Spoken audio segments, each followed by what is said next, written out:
요한계시록 22장. 또 그가 수정같이 맑은 생명수의 강을 내게 보이니 하나님과 및 어린 양의 보좌로부터 나와서 길 가운데로 흐르더라. 강 좌우에 생명나무가 있어 12가지 열매를 맺되 달마다 그 열매를 맺고 그 나무 잎사귀들은 만국을 치료하기 위하여 있더라. 다시 저주가 없으며 하나님과 그 어린 양의 보좌가 그 가운데에 있으리니 그의 종들이 그를 섬기며 그의 얼굴을 볼 터이요 그의 이름도 그들의 이마에 있으리라. 다시 밤이 없겠고 등불과 햇빛이 쓸데없으니 이는 주 하나님이 그들에게 빛이심이라. 그들이 세세토록 왕노릇하리로다. 또 그가 내게 말하기를 이 말은 신실하고 참된지라. 주 곧 선지자들의 영의 하나님이 그의 종들에게 반드시 속히 되어질 일을 보이시려고 그의 천사를 보내셨도다. 보라 내가 속히 오리니 이 두루마리의 예언의 말씀을 지키는 자는 복이 있으리라 하더라. 이것들을 보고 들은 자는 나 요한이니 내가 듣고 볼 때에 이 일을 내게 보이던 천사의 발 앞에 경배하려고 엎드렸더니 그가 내게 말하기를 나는 너와 내 형제 선지자들과 또 이 두루마리의 말을 지키는 자들과 함께 된 종이니 그리하지 말고 하나님께 경배하라 하더라. 또 내게 말하되 이 두루마리의 예언의 말씀을 임봉하지 말라. 때가 가까우니라. 불의를 행하는 자는 그대로 불의를 행하고 더러운 자는 그대로 더럽고 의로운 자는 그대로 의를 행하고 거룩한 자는 그대로 거룩하게 하라. 보라 내가 속히 오리니 내가 줄 상이 내게 있어 각 사람에게 그가 행한 대로 갚아주리라. 나는 알파와 오메가요 처음과 마지막이요 시작과 마침이라. 자기 두루마기를 빠는 자들은 복이 있으니 이는 그들이 생명나무에 나아가며 문들을 통하여 성에 들어갈 권세를 받으려 함이로다. 개들과 점술가들과 음행하는 자들과 살인자들과 우상 숭배자들과 및 거짓말을 좋아하며 지어내는 자는 다 성 밖에 있으리라. 나 예수는 교회들을 위하여 내 사자를 보내어 이것들을 너희에게 증언하게 하였노라. 나는 다윗의 뿌리요 자손이니 곧 광명한 새벽 별이라 하시더라. 성령과 신부가 말씀하시기를 오라 하시는도다. 듣는 자도 오라 할 것이요 목마른 자도 올 것이요 또 원하는 자는 값없이 생명수를 받으라 하시더라. 내가 이 두루마리의 예언의 말씀을 듣는 모든 사람에게 증언하노니 만일 누구든지 이것들 외에 더하면 하나님이 이 두루마리에 기록된 재앙들을 그에게 더하실 것이요 만일 누구든지 이 두루마리의 예언의 말씀에서 제하여 버리면 하나님이 이 두루마리에 기록된 생명나무와 및 거룩한 성에 참여함을 제하여 버리시리라. 이것들을 증언하신 이가 이르시되 내가 진실로 속히 오리라 하시거늘 아멘. 주 예수여 오시옵소서. 주 예수의 은혜가 모든 자들에게 있을지어다. 아멘. 오늘 함께 읽은 요한계시록 22장은 성경 전체의 마지막 장입니다. 창세기 1장에서 시작된 하나님의 창조 이야기가 비로소 요한계시록 22장에서 완성됩니다. 창세기 3장에서 죄로 인해 잃어버렸던 에덴 동산의 축복이 회복되고요. 하나님과 사람의 완전한 교제가 이루어집니다. 요한계시록의 마지막 메시지는 재앙이 아닙니다. 바로 예수 그리스도의 재림과 또한 성도의 소망입니다. 1절에서 5절 말씀을 보게 되면 요한은 하늘의 보좌와 어린 양의 보좌로부터 흘러나오는 생명수 강을 보게 됩니다. 이 강은 에스겔 47장의 성전에서 흘러나오는 생명수의 예언을 성취하는 장면이기도 하는데요. 또 강 좌우에 보면 생명나무가 있습니다. 여러분 이 생명나무를 보게 되면 어디와 연결이 되나요? 바로 창세기 3장과 연결이 됩니다. 창세기 3장에 보면 인간은 죄 때문에 생명나무에 접근하지 못하게 되었습니다. 그런데 이제 모든 죄가 사하여지고 그 구속이 완성된 후에 생명나무가 다시 나타납니다. 죄로 인해 잃어버렸던 것들이 완전히 다 회복됩니다. 모든 것이 회복됩니다. 3절 말씀을 보면 다시 저주가 없을 것이다 라고 기록하고 있는데요. 창세기 3장에 보면 아담과 하와의 타락 이후에 인간에게 내려졌던 모든 저주가 완전히 사라졌음을 이야기해 주고 있습니다. 6절에서 11절의 말씀을 보게 되면 천사는 요한에게 이렇게 이야기를 하고 있습니다. 6절 말씀을 보면 이 말은 신실하고 참된지라라고 이야기를 하고 있는데요. 여러분, 이것이 왜 중요하냐면 사실 요한계시록은 상징도 많고 어려운 책입니다. 그런데 하나님께서는 이렇게 말씀하고 계십니다. 이 말씀은 신실하고 참되다. 이 말씀은 반드시 이루어진다. 그리고 7절에서는 요한복음에서의 7째 복에 대해서 기록하고 있는데요. 바로 이 두루마리의 예언의 말씀을 지키는 자는 복이 있다라고 기록하고 있습니다. 요한계시록에는 7가지의 복을 기록하고 있는데요.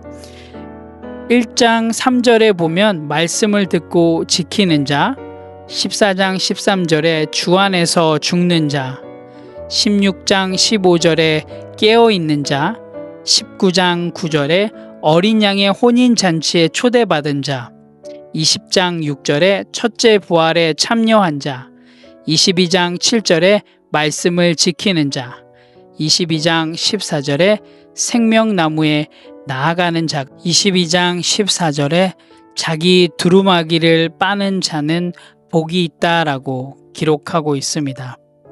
여러분, 요한계시록을 공부하는 목적은 미래를 계산하는 것이 아닙니다.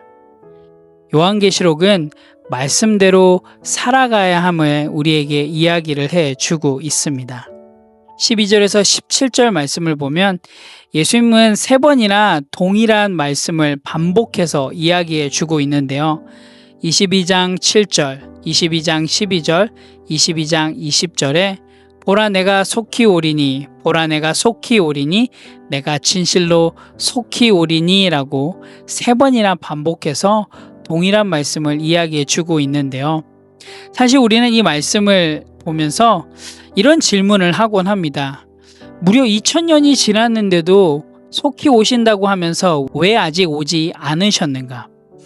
여기서 속히라고 하는 이 단어의 헬라의 원어의 뜻은 곧바로라고 하는 그 뜻보다는 정해진 때가 되면 갑자기라고 하는 의미를 가지고 있습니다. 그래서 우리는 이 예수님의 재림을 단순히 미래의 어느 사건이라고 생각하는 것이 아니라 오늘 우리가 어떻게 살 것인가에 대한 그 질문의 답을 찾아가야 됨을, 그래서 우리는 예수님의 재림을 통해서 오늘을 어떻게 살 것인가 라고 질문을 해야 합니다. 요한은 이렇게 응답하고 있습니다. 20절 말씀을 보면 아멘 주 예수여 오시옵소서. 성도의 삶은 기다림의 삶입니다. 예수님이 다시 오실 것을 믿는 사람은 오늘을 다르게 살아갑니다.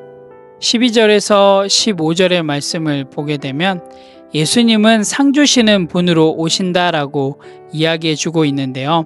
각 사람에게 그의 일한 대로 갚아주리라 라고 이야기를 하고 있습니다. 성경은 구원이 행위가 아니라 믿음이라고 이야기를 하고 있는데요. 그런데 우리가 여기서 꼭 기억해야 될 것은 진짜 믿음은 반드시 삶으로 나타나게 되어 있습니다. 또한 17절 말씀을 통해서 우리는 아름다운 복음의 초청을 볼 수 있는데요. 17절의 말씀을 보면 오라 하시는도다. 듣는 자도 오라 할 것이요 목마른 자도 올 것이요 또 원하는 자는 값없이 생명수를 받으라 하시더라. 성경의 마지막 메시지는 심판이 아니라 하나님의 놀라운 은혜, 그 하나님의 놀라운 초청입니다. 하나님은 마지막까지 사람들을 부르고 계십니다. 목마른 자도 올 것이고 듣는 자도 올 것이고 그리고 원하는 자는 값없이 생명수를 주겠다라고 하나님께서는 사람들을 부르고 계십니다. 18절에서 21절의 말씀에는 성경의 마지막 경고와 축복을 기록하고 있는데요. 요한은 말씀을 더하거나 빼지 말라고 경고하고 있습니다. 그리고 성경은 이렇게 끝나는데요. 주 예수의 은혜가 모든 자들에게 있을지어다. 여러분, 성경의 마지막 단어는 은혜라고 합니다. 물론 한국어 성경에는 은혜가 마지막 단어가 아니지만 헬라어 성경을 봤을 때 성경의 마지막 단어는 은혜입니다. 성경은 하나님의 창조로 시작해서 성경의 마지막 요한계시록은 하나님의 은혜로 끝나게 됩니다. 오늘 함께 읽은 요한계시록 22장은 성경 전체의 결론입니다. 예수님은 반드시 오십니다. 하나님은 새 하늘과 새 땅을 준비하셨습니다. 오늘도 누구든지 생명수로 초청하십니다. 여러분, 우리의 소망은 이 땅이 아님을 꼭 기억하시기 바랍니다. 우리의 소망은 다시 오실 예수님입니다. 그래서 오늘도 어려움 속에서도 소망을 갖고 하나님의 나라를 바라보며 믿음으로 살아가야 할 것을 우리에게 이야기해 주고 있습니다. 오늘 함께 읽은 요한계시록 22장 말씀을 통해서 또 우리의 삶 가운데 실행하고 실천할 부분들을 함께 나누기를 원합니다. 첫 번째로는 나는 말씀을 지키는 삶을 살겠습니다 입니다. 7절의 말씀을 보면 보라 내가 속히 오리니 이 두루마리의 예언의 말씀을 지키는 자는 복이 있으리라 하더라. 여러분, 복은 말씀을 아는 게 아니라 지키는 거라고 오늘 성경은 이야기해 주고 있습니다. 성경을 많이 아는 것도 참 중요합니다. 하지만 그것보다 더 중요한 것은 말씀대로 실행하고 실천하는 것임을 여러분 꼭 기억하시기 바랍니다. 오늘 하루도 성경을 읽으시고 여러분이 읽은 그 성경을 여러분의 삶에 적용하시기 바랍니다. 그리고 말씀대로 실행하고 실천하시기 바랍니다. 순종하십시오. 그리고 여러분이 어떠한 결정을 할 때 말씀으로 그 기준을 삼으시기 바랍니다. 그러할 때 정말 하나님께서 주시는 놀라운 은혜가 여러분의 삶 가운데 넘쳐나리라고 믿습니다. 오늘 하루도 말씀을 지키며 나아가시는 그런 건강한 성도가 되시기를 간절히 소망합니다. 두 번째로는 생명수를 나누는 사람이 되겠습니다입니다. 여러분, 하나님께서는 우리에게 값없이 생명수를 주셨습니다. 그래서 우리도 이 생명수를 값없이 나누어 줄 수 있어야 합니다. 여러분, 복음은 받은 것으로 끝나지 않습니다. 예수님의 명령처럼 내가 너희에게 분부한 모든 것을 가르쳐 지키게 하라고 말씀하셨습니다. 우리의 사명은 나누는 것입니다. 여러분이 경험했던 그 복음의 은혜를, 여러분이 느꼈던 그 복음의 감격을 나누는 것이 우리의 사명입니다. 여러분, 오늘 하루도 정말 여러분의 삶을 통해서 컨택 포인트를 만드시고 그리고 복음을 전하십시오. 그리고 여러분의 삶을 통하여서 예수님을 증거하십시오. 그것이 바로 건강한 성도의 참된 모습임을 기억하시면서 오늘 하루도 여러분이 받았던 그 생명의 은혜들을, 복음의 은혜들을, 복음의 감격을 나누시는 건강한 성도가 되시기를 간절히 소망합니다. 함께 기도하겠습니다. 하나님, 참 감사합니다. 오늘도 요한계시록 22장의 말씀을 통해서 다시 오실 예수님을 바라보게 하심을 감사합니다. 하나님, 이 땅의 것에만 마음을 두지 않게 하시고 새 하늘과 새 땅의 소망을 바라볼 수 있도록 인도하여 주시옵소서. 하나님, 말씀을 사랑하되 말씀을 지키는 삶으로 나아갈 수 있도록 인도하여 주시옵소서.